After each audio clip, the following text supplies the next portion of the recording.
Hola, buenas tardes. Soy Raúl González, psicopedagogo y sexólogo, y esta tarde vamos a hablar del artículo 25 de la Convención de Salud Sexual y Reproductiva. Bueno, perdón, de los derechos de las personas con discapacidad y justo el artículo 25 que habla de salud. Yo soy Irene Torice, soy terapeuta ocupacional y sexóloga y empezaré por a dar lectura al artículo 25 que refiere que los estados parte reconocen que las personas con discapacidad tienen derecho a gozar del más alto nivel posible de salud sin discriminación por motivos de discapacidad. Los estados parte adoptarán las medidas pertinentes para asegurar el acceso de las personas con discapacidad a servicios de salud que tengan en cuenta las cuestiones de género, incluida la rehabilitación relacionada con la salud.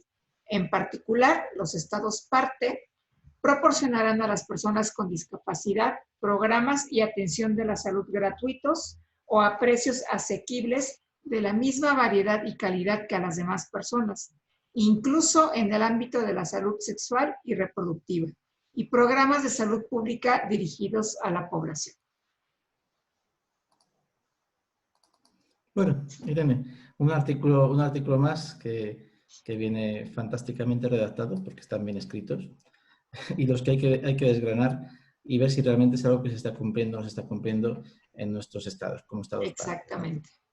A ver, aquí te diré que por suerte aquí en España el acceso a la sanidad, a la atención sanitaria, sí que goza de buena salud, nunca mejor dicho. Es fácil acceder y se garantiza la atención de todos los servicios y la gratuidad de los mismos, tanto personas con discapacidad como personas sin discapacidad. En ese sentido, no podemos quejarnos. Sí que podríamos añadir que se han ido ganando derechos en el ámbito de la discapacidad. Sobre todo cuando hablamos de salud sexual y reproductiva.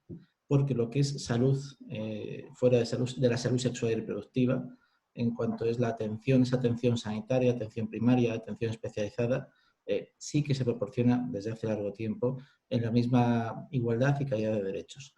Otra cuestión es que nos encontremos profesionales que tengan sus resistencias o, como nos ha ocurrido sobre todo en discapacidad intelectual, que sobre todo ante una posible diagnóstico de salud mental, en vez de poder acceder a ese diagnóstico de salud mental, se excusase todo en la de es porque tiene discapacidad intelectual, ¿no? Entonces los diagnósticos ante un trastorno de la afectividad, ante un cuadro de algo de psicótico, esquizofrenia, ante diferentes cuestiones, sí que nos encontrábamos que la respuesta en atención era, bueno, es que es causa de la discapacidad intelectual. Era como ese efecto eclipsador, ¿no? Que el diagnóstico mayor camuflaba otros diagnósticos más pequeños. Entonces, ahí sí que ha habido que luchar hasta bien hace poquito para que realmente en la atención especializada se centre en, bueno, vale, tiene discapacidad intelectual, puede que haya a lo mejor algún trastorno de conducta, alguna dificultad de aprendizaje, pero a lo mejor hay algo más, ¿no? que aparece. Y en cuanto a la salud sexual y reproductiva, pues el último, digamos, eslabón que se ha conseguido salvar fue en diciembre del año pasado, cuando ya se aprobó la ley, ¿no? para derogar esa parte de la esterilización forzosa que todavía permanecía en nuestro código, ¿no? Vigente. Entonces, bueno, eso ya es digamos, como un peldaño más que se ha quitado, porque hasta ahora sí que no era una práctica ya que se llevase a cabo de forma cotidiana habitual, por lo menos en el ámbito público, pero bueno, todavía no estaba quitado, ¿no? como tal. Bueno, pues aquí los servicios de salud gratuitos o a precios asequibles habrá que ponerlos entre comillas. En realidad, las personas con discapacidad tienen acceso a los servicios de salud pública siempre y cuando sean derechohabientes del Instituto Mexicano del Seguro Social o del Instituto de Seguridad y Servicios Sociales para los Trabajadores del Estado. Existen otras dependencias de gobierno de salud que también ofrecen servicios a toda la población y, por supuesto, también a la población con discapacidad. Sin embargo, sí tienen un costo. Dependiendo del estudio socioeconómico que se haga a la persona, es lo que se paga. sea para servicios muy básicos como una atención de primer nivel, que puede ser un resfriado, como para ya servicios mucho más amplios o mucho más específicos, como puede ser una cirugía. Así es que gratuitos en realidad no son. Y en muchas ocasiones la población no tiene el recurso para cubrir ni siquiera la cuota mínima para poder acceder a estos servicios para atender su estado de bienestar físico. En cuanto a los programas de salud sexual y reproductiva, pues siguen siendo inexistentes, aunque está también en la ley que es punible el practicar la esterilización sin consentimiento de la persona con discapacidad. Sigue siendo una práctica frecuente y en muchas ocasiones motivada por parte de las familias a sugerencia del personal de educación o el personal de salud, que es algo que ya habíamos hablado en uno de los programas anteriores cuando hablamos de el derecho a la familia o a vivir en familia. Entonces sigue siendo pues una asignatura pendiente con todo y que tengamos la cartilla de derechos sexuales y derechos reproductivos de las personas con discapacidad, en donde está de manera muy clara cuál es la ley a la que se hace referencia o a la que se hace referencia cada uno de estos derechos para poder garantizar que no solamente se difundan, sino además se cumplan de manera puntual. Entonces, básicamente así están las cosas acá.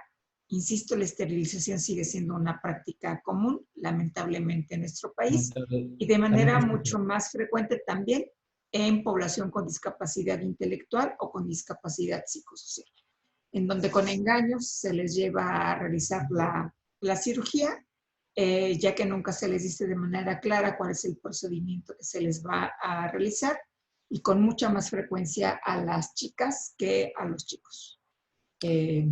Aunque por ahí dicen acá quienes se dedican a la salud reproductiva que una vasectomía previene más de un embarazo, cuando una salpingoclasia previene solamente uno, ¿no? Ya, ya. A ver, es cierto lo que acabas de decir, o sea, la práctica siempre en cuanto a la esterilización forzosa en discapacidad intelectual siempre ha sido algo desde ese engaño, sí que es cierto, nunca se ha llegado a explicar del todo 100%, no se explicaba en esos momentos, como se practicaba aquí en España, el fin a la persona, o se explicaba de una manera en la que pareciese que era lo mejor que se podía hacer, ¿vale? Eso es cierto. No igualmente se llevaba a término en esas condiciones con una discapacidad física o una discapacidad sensorial, puesto que, bueno, ahí estaba ningún tipo, ¿no?, de limitación a nivel intelectual, por lo cual se podía manejar menos el pensamiento de la persona y la persona podía exigir más sus derechos, ¿no? Claro. Siempre se ha trabajado con esa vulnerabilidad de las personas con discapacidad intelectual. Y también es cierto que la práctica nos ha llevado a datos de, no te sabría decir exactamente porcentaje, pero sí que siempre recaía esa práctica sobre el sexo femenino, sobre la mujer. Pues, bueno, era una práctica más habitual, ¿no? Y se mantenía la reproducción del hombre. Bueno, menos algunas familias que desde una postura de la sensatez, no desde la salud, decían, bueno, yo es que mi hijo, por si alguna vez, yo quiero que le practiquen una vasectomía, ¿no? Más que casi, era casi más que una, no quise llamar una prevención, ¿no?, pero era casi era cuidarse en salud la familia, no quiero problemas. Justamente. Sí. Sí, aquí también eso es lo que prevalece, ¿no? El pensamiento de si apenas si puedo con uno que ya es prácticamente un adulto, que ya es un adulto, aventarme el tener que hacerme cargo de la crianza o del cuidado de una persona más que quizá pueda también presentar una condición de discapacidad en los casos en los que esta es hereditaria, pues es, como dices, curarse no precisamente en salud, sino salvaguardar la necesidad de cuidar de otros de las familias y no precisamente el interés de la persona con discapacidad a ejercer su maternidad o a conservar, cuando menos, su fertilidad. Eso es, así es. Así es. Leo el apartado B. El apartado B, vamos. Proporcionarán los servicios de salud que necesiten las personas con discapacidad, específicamente como consecuencias de su discapacidad, incluidas la pronta detección e intervención cuando proceda y servicios destinados a prevenir y reducir al máximo la aparición de nuevas discapacidades, incluidos los niños y las niñas y las personas mayores.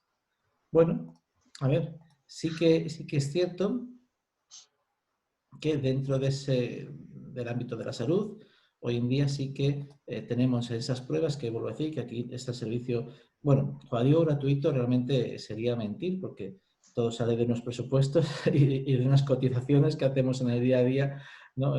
Todos los de a pie, como digo yo.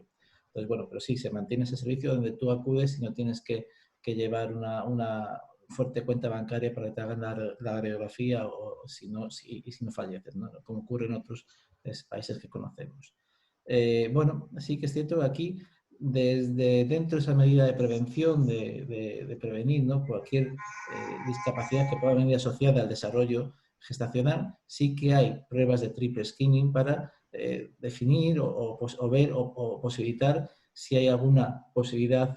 Siempre está la estadística, ¿no? Sabes que son estadísticos. Cuando te hacen la prueba del peleo nucal o luego la prueba del talón, otros estados metabólicos, al fin y al cabo una mecentesis, ¿no?, que es para, bueno, esa prevención, por así decirlo, ¿no?, de qué porcentaje hay de que tu hijo o tu hija pueda presentar algún tipo de discapacidad en el momento del nacimiento.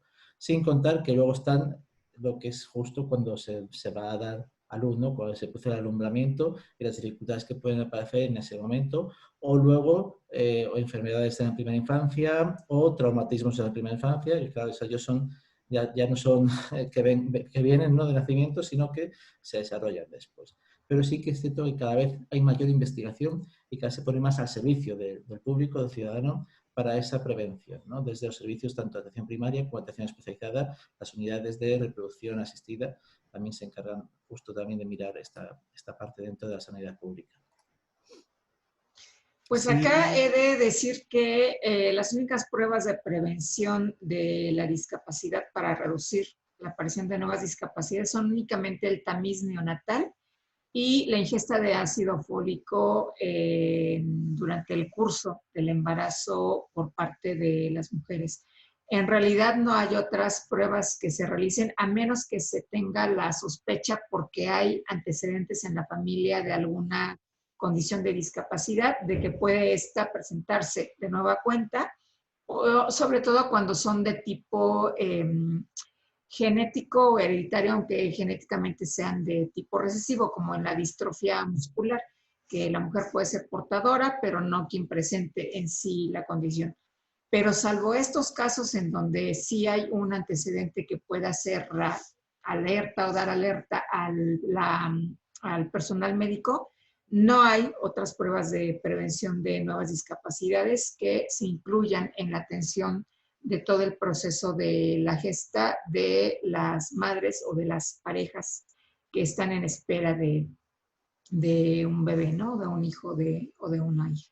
Y durante toda la primera infancia, aunque se identifiquen algunos rasgos de ciertas deficiencias o ciertas dificultades para lograr un desarrollo acorde a lo normoevolutivo, como lo decimos acá, no hay tanta atención de parte del personal médico. A veces es que es un poco flojito, vamos a darle tiempo, es que seguramente conforme vaya avanzando en su desarrollo va a ir alcanzando estos estándares que se esperan, pero no se toman medidas preventivas como pudiera ser, o no se realizan más bien intervenciones que pudieran garantizar que justo esto se va a lograr, como la intervención múltiple temprana o la intervención integral temprana, en donde haya la participación de diferentes especialistas, no solamente evaluando, sino además dando algunas recomendaciones a la familia o directamente atendiendo a la población infantil para que no haya esta presencia de discapacidades en el corto o en el largo plazo.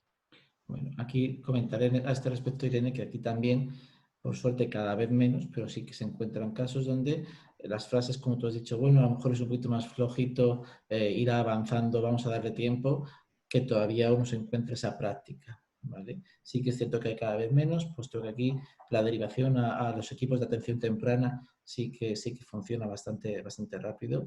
Equipos multidisciplinares que intervienen con la persona en su interna infancia, pero a veces te encuentras casos donde, bueno, pues se decide que quizás lo que está ocurriendo es, bueno, que todavía necesita un poquito más de tiempo a la persona y a veces perdemos esos maravillosos primeros años de la infancia donde nuestros cerebros son auténticas esponjas y nuestro desarrollo psicomotor está en pleno apogeo y bueno, pues luego siempre nos cuesta un poco más recuperar, ¿no? Pero bueno, se intenta, sí que la tónica que yo observo, por lo cual llegando a nuestro trabajo, a nuestro centro, es que cada vez se interviene de manera más rápida y buscando cualquier opción tanto de las causas genéticas hereditarias como metabólicas, ¿no? Como cualquier otra posible enfermedad que pueda aparecer en la primera infancia que termine desarrollando algún tipo de discapacidad.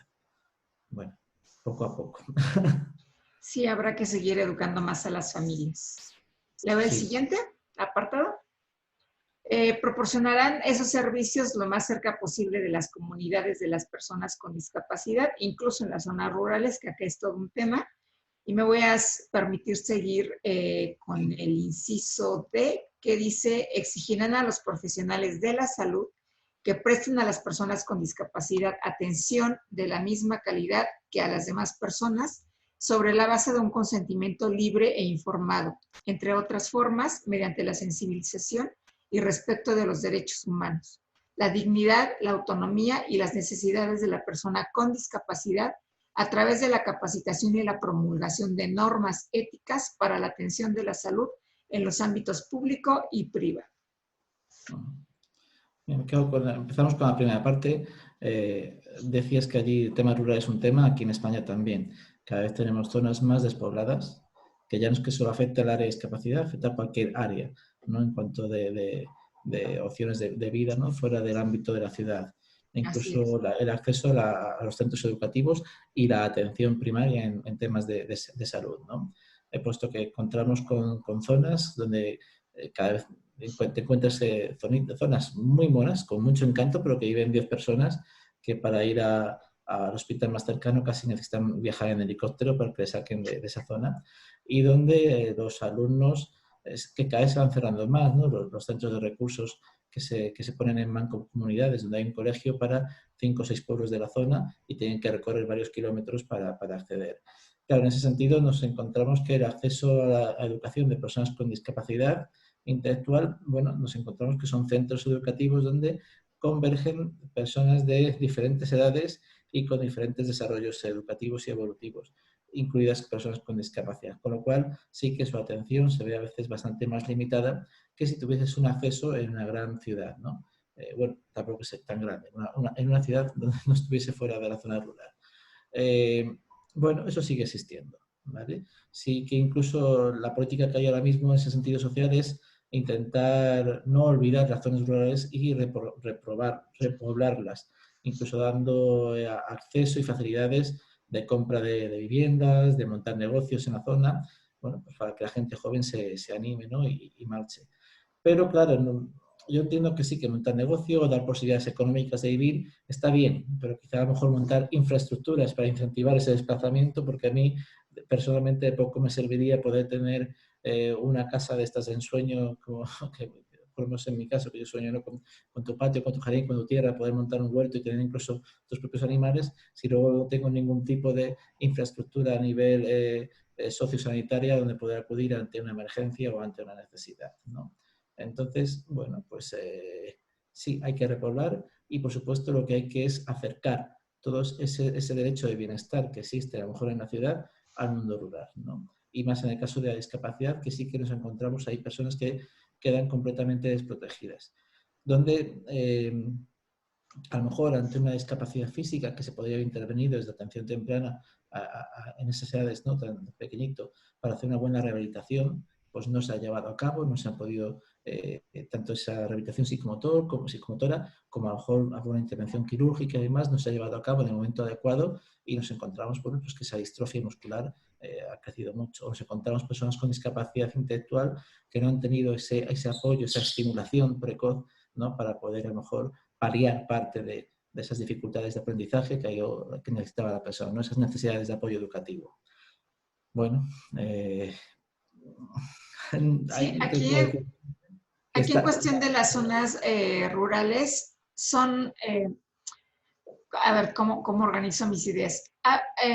Cuando estuve yo en Yucatán, había una propuesta interesante de parte de la Universidad Autónoma de Yucatán, que fue una propuesta del propio alumnado de la carrera de medicina, de viajar a los municipios más cercanos y no tan cercanos de Yucatán para justamente acercarles los servicios médicos inicialmente y después este programa que se llama o se llamaba Hoy en tu comunidad fue sumando a gente de otras, alumnado de otras carreras como enfermería, leyes, rehabilitación, por supuesto, pedagogía.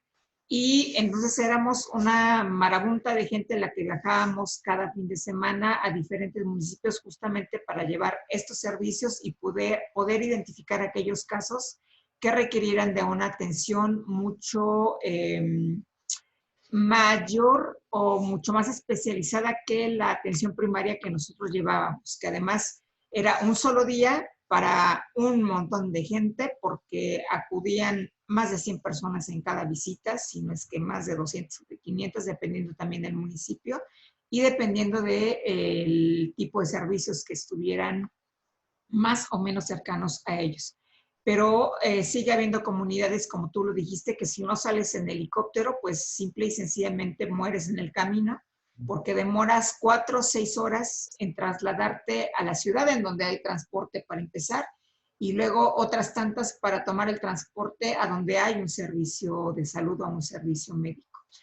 Y también me parece que esto que dices tú de sensibilizar a la población joven de trasladarse a estas áreas rurales nos liga con el siguiente apartado que tiene que ver con el conocimiento de la población que se forma en ramas de la salud sobre lo que es la discapacidad y cómo atenderla, que sigue siendo también, yo me imagino que en España igual que en México, una de las grandes ausencias en las currículas de formación, porque quizás se toca por ahí de manera ligera cuando se habla de trastornos del desarrollo, sin embargo no se profundiza como nos gustaría quizá a ti y a mí, como para lograr entender toda la diversidad de discapacidades que existen, cuando menos las más frecuentes, y poder brindarles esta atención que desde la Convención dice basada en derechos humanos, respetando la dignidad, la autonomía y las necesidades de las personas con discapacidad. Pero allá en España, ¿cómo andan las cosas, Raúl?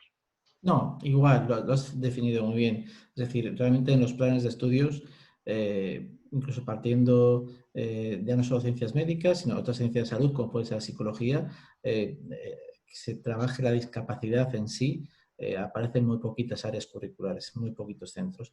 Sí aparece más, fíjate, no en el estudio general, sino como ya en el estudio específico. Bueno, pues a quien le interese que se haga ya ese experto, ese especialista, ese máster, ¿no? En atención a la discapacidad intelectual, a la diversidad funcional, en el síndrome de no sé qué. Bueno, como que ya sea el profesional el que se encargue de buscar luego su especialización.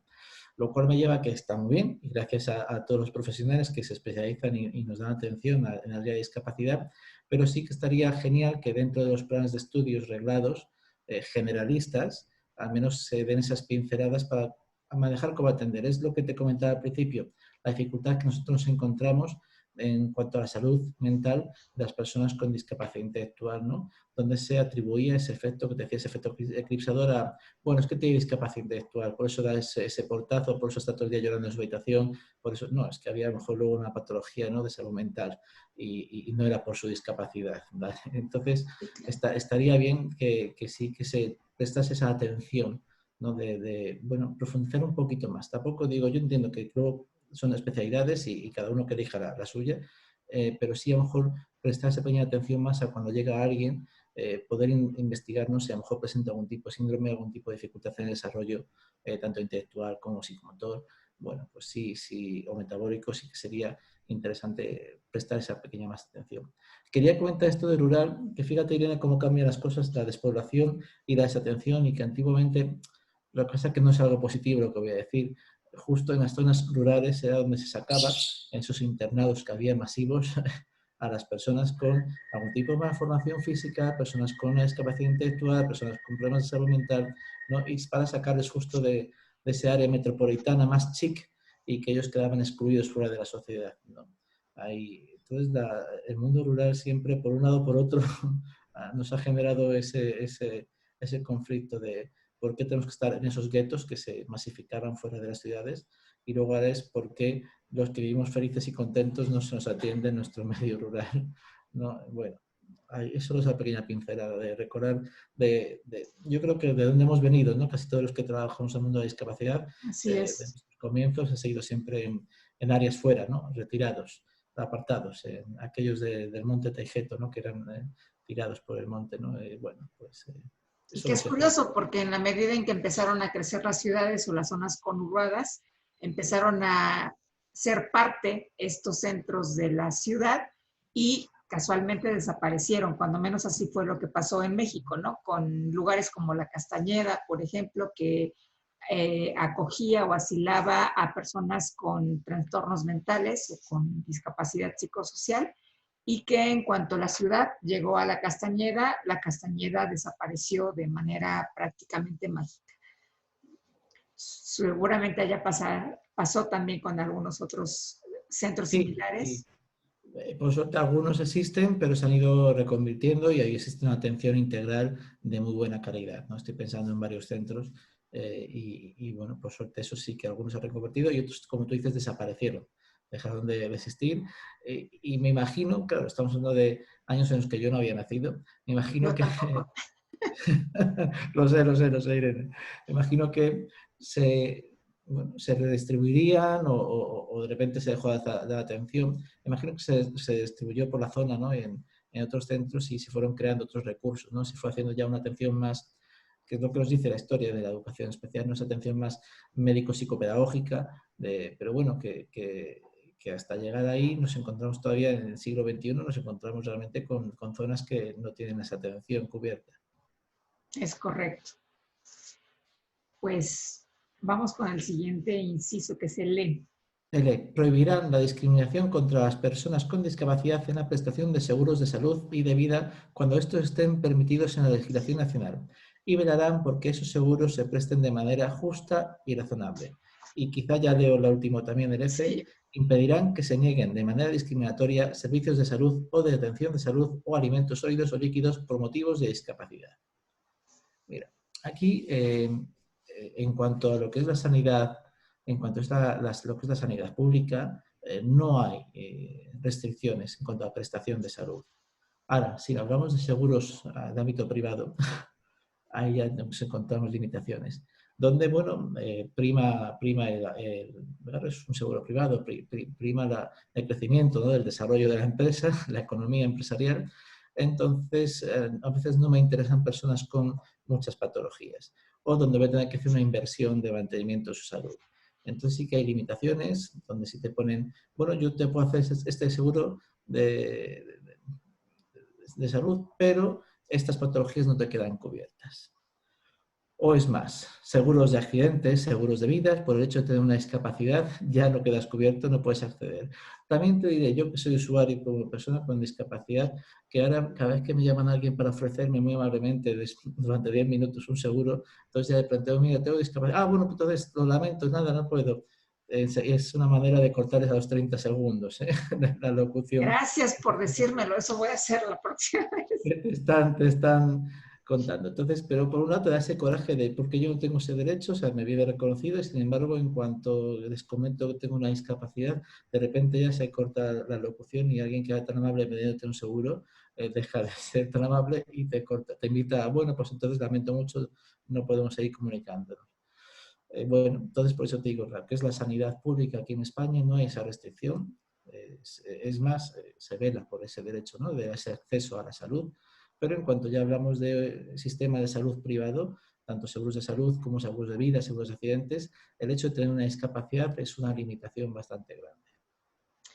Pues aquí fíjate que en la salud pública sí hay restricciones. También hay un seguro al que se le denomina seguro voluntario, que es un seguro que tú puedes ir a comprar a la salud pública como si fuera un seguro privado para si no eres beneficiario porque no eres trabajador, así de sencillo.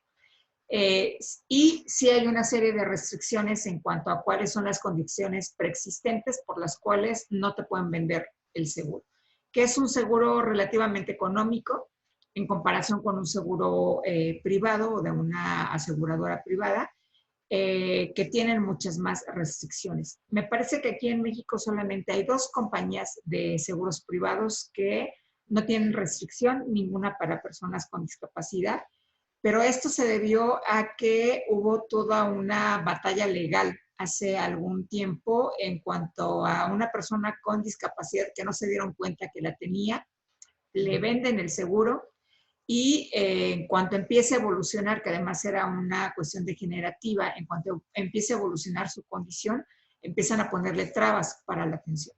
Sin embargo, como había un antecedente de que no se tuvo conocimiento de la condición preexistente, pues evidentemente la persona ganó la batalla legal y tuvieron que pagar todos los servicios médicos que se le prestaron durante el tiempo de estancia aquí en el hospital, internado y además en cuidados intensivos.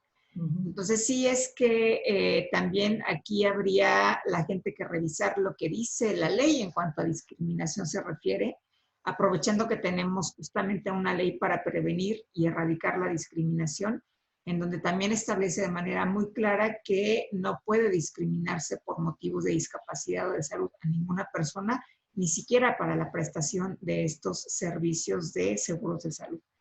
Y con eso en la mano, si la gente tiene la información, bien dicen, la información da poder, no tendrían razón ninguna para negarle la venta del producto, en este caso, para poder garantizar, pues, tener un seguro de gastos médicos que pudiera ayudarle a cubrir lo máximo posible y mantener un estado de salud o de bienestar ¿De bienestar? asegurado durante la mayor parte de su vida. Bueno, yo la verdad es que aquí yo no tengo así ningún antecedente de, seguramente lo haya, de alguien que haya pleiteado este asunto y que seguramente bueno, pues conforme está la normativa, ¿no? A nivel de Naciones Unidas, se llegase a ganar. Pero bueno, directamente no conozco ningún antecedente. Seguro que lo hay, ¿eh? De hecho, ya me has levantado la curiosidad de investigar un poco en este asunto. Sí, sí, sí. Pero bueno, sí que tengo antecedentes de personas en seguros privados que tras algún accidente grave o tras una enfermedad de largo desarrollo, ¿no? La póliza va aumentando, va encareciéndose y llega un momento que ya en la siguiente renovación del año siguiente directamente no le renuevan la póliza, ¿no? Porque es un coste elevado para la aseguradora, ¿no? El Claro. tratamiento de esta persona. Entonces, bueno, te restringen. ¿Por qué motivo? Simplemente, bueno, pues no te renuevan la póliza, ¿no? Y está ese derecho a no renovación por ambas partes, que se guarda, el uno puede renunciar cuando uno quiera a la póliza, pero también la aseguradora puede renunciar. Entonces, bueno, es cuestión de, bueno, pues te mantenemos ese tratamiento este año y al año que viene no te preocupes que lo renovamos. Claro, en cuanto ya no te renueva una aseguradora, es difícil encontrar otra que con patología grave previa vaya a asumir, ¿no? tu salud.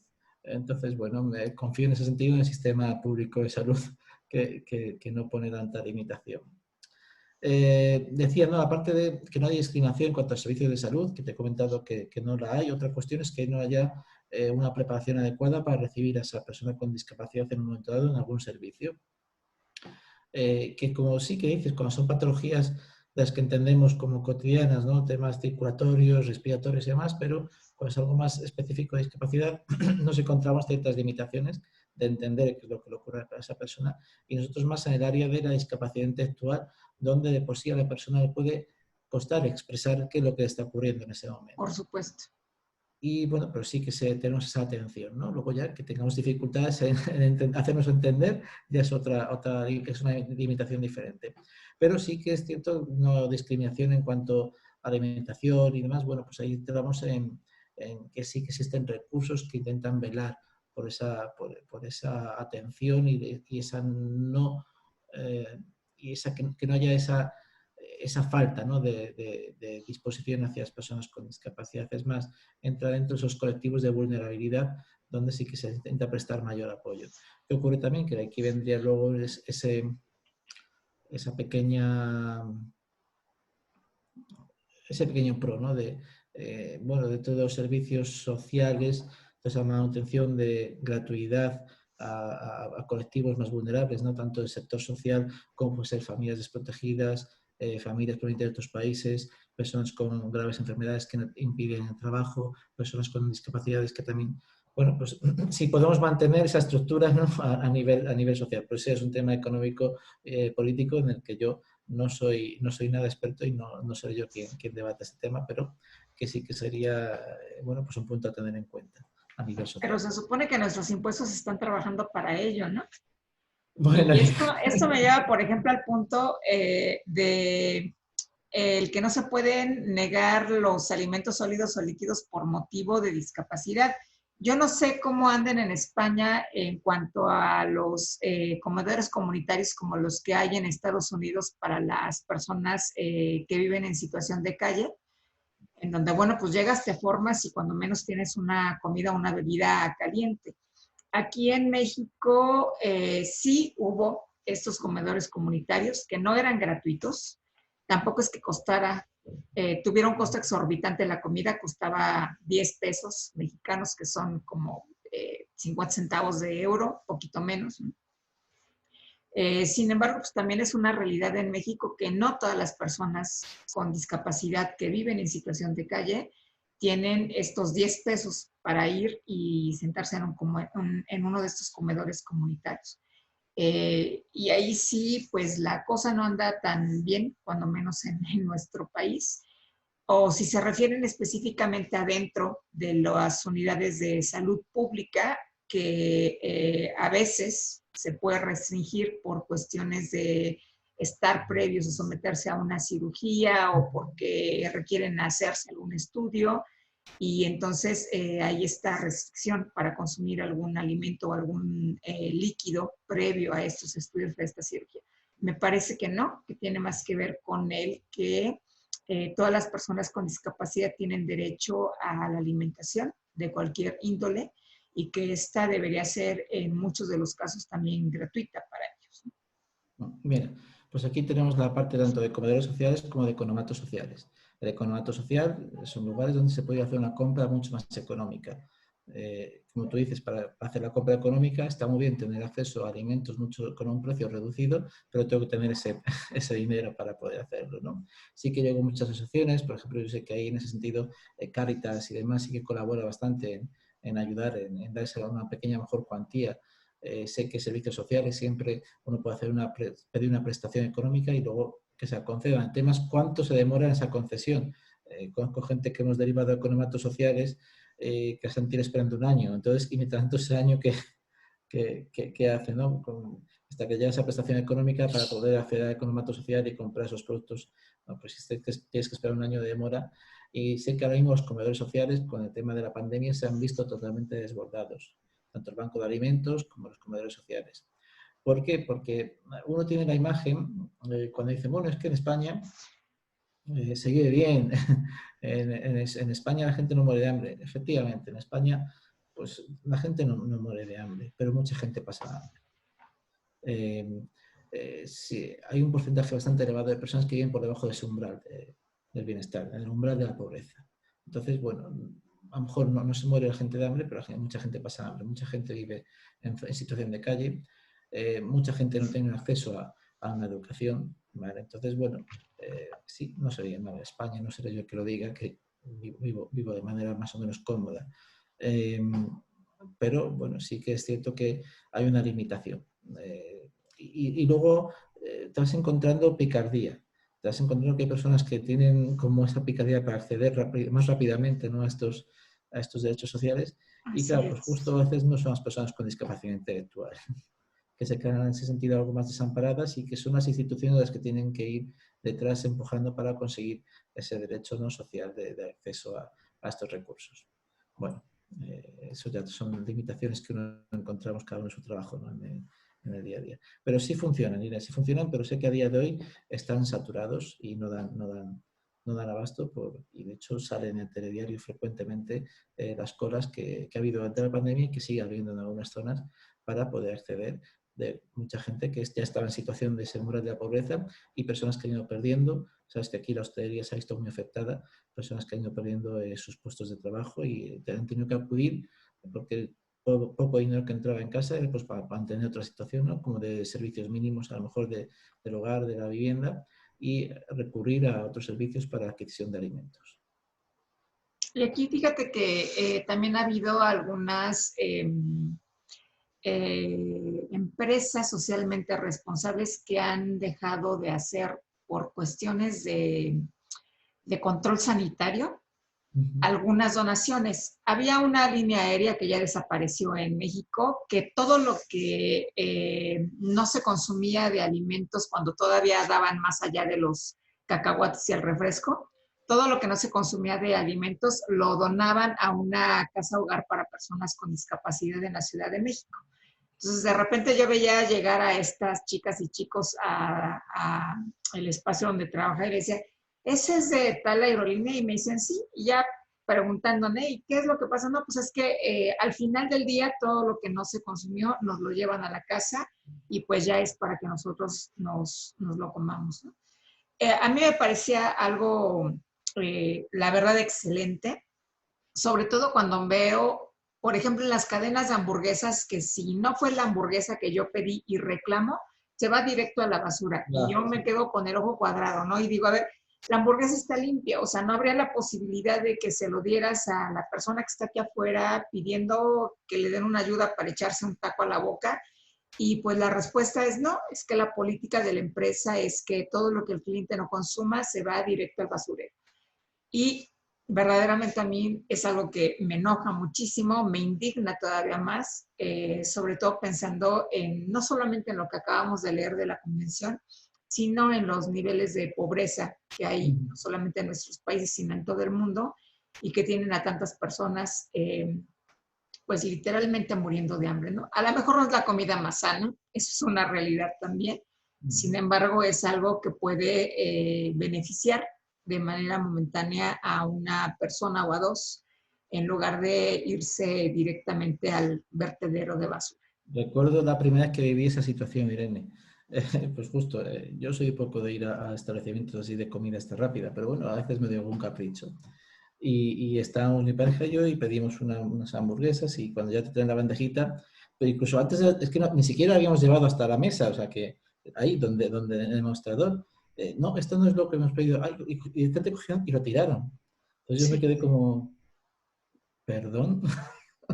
O sea, mi cara fue como de no me puedo creer, o sea, no, ya no te digo, mira, eh, eso tú dices, hay gente fuera pidiendo, ¿no? O mismamente alguien que diga, bueno, pues yo me la llevo luego, ¿no? Alguien luego me la llevo yo a casa. No sé, fue como de repente que no me lo puedo creer, o sea, no puedo creer que ocurriese eso delante de, bueno, pues sí, ocurrió. Así que ahora siempre intento, si no es al menos lo que he pedido, da igual, me lo como, no tengo ningún problema antes de que se tire. Pues igual ya iremos armando una campaña para pasar a recolectar todo Sí, esto pero sí que que es las cierto. cadenas de comida rápida. En la pandemia, como tú decías aquí también, las donaciones en ese sentido se han ido también, bueno, pues se han visto mermadas justo por temas de higiene, ¿no? Por lo cual, pues como te decía, los bancos de alimentos se han visto reducidos. Se han visto reducidos primero porque ha habido menos donaciones, segundo porque la gente ha tenido menos poder adquisitivo, entonces no podían comprar para donar al banco de alimentos. Entonces, bueno, pues si el banco de alimentos se empieza a reducir, la disposición de esos alimentos para economatos sociales o para recursos de comedor social también se ve reducida. Es un proceso en cadena que desencadena hacia abajo, ¿no? Y empobrece. Claro. Bueno, Irene. Pues mira, cuando menos encontramos una coincidencia el día de que, bueno, no fue la mejor, pero nos deja ver que hay puntos en común entre nuestros países en cuanto al cumplimiento de la Convención sobre los Derechos de las Personas con Discapacidad. Pues, ¿te parece si le dejamos aquí el día de hoy, Raúl? Perfecto, Irene. Así nos encontramos con más ganas en el siguiente encuentro. Me parece perfecto. Pues despídete. Pues un saludo muy grande a todos. Soy Raúl González, psicopedagogo y sexólogo. Y de este lado del charco, yo soy Irene Torices, terapeuta ocupacional y sexóloga, y nos vemos dentro de poco. Hasta luego. Hasta luego, Raúl. Adiós.